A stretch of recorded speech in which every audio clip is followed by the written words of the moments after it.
তো কাল রাতে আমার কিছু পুরনো ড্রয়িং খাতাগুলো পেলাম, তো চলো তোমাদের সাথে আমার ড্রয়িংগুলো শেয়ার করি। এটা সামথিং আমার 5-6-এরই খাতা হবে।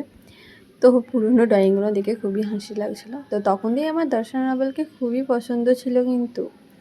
তো এটা একটা সাংস্কৃতিক অনুষ্ঠানে তখন কী এঁকেছিলাম কী জানি মনে নেই, যাই হোক তখন আমার বারবি ডলের ছবি খুবই ভালো লাগতো। এই সিরিয়াল মানে কার্টুনটা অনেকজনই দেখেছো।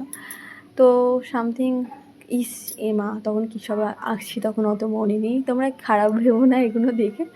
তো তখন আমি ভালোই রং করতাম কিন্তু ছোটোবেলাতে, এখন কি জানি কি হয়ে গেছে আর রঙই করতে ভালো লাগে না। তো সামথিং এই খাতার ড্রয়িংগুলো শেষই হয়ে গেছে, দেখতেই পাচ্ছ। তো আমার অনেকগুলোই খাতা ছিল, ছোটোবেলায় ভর্তি করে আঁকতাম, সারাদিন শুধু ড্রয়িং নিয়েই পড়ে থাকতাম।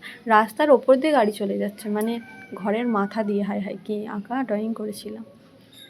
তো চলো, গরু তাড়াচ্ছে না ছাগল তাড়াচ্ছে, হাই ছাগলই তাড়াচ্ছে, যা সব ড্রয়িং পেজগুলোতে ছাগল তাড়িয়ে তাড়িয়ে ভর্তি।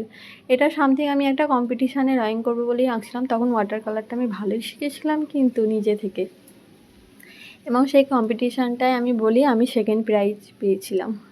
সামথিং ফার্স্টটা কে নিয়ে নিয়েছিল কী জানি।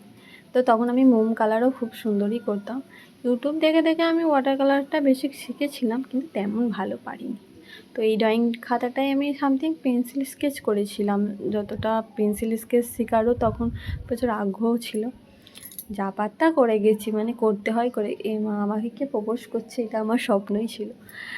যাই হোক, মা দিলে একদম নাম গেঁথে দিচ্ছে। ও এটা আমার সব থেকে প্রথম নিজে দেখে গাছ এঁকেছিলাম, মানে একটা গাছকে রেখে।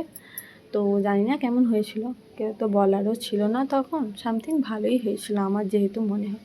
তো এইটুকুই থাকলো।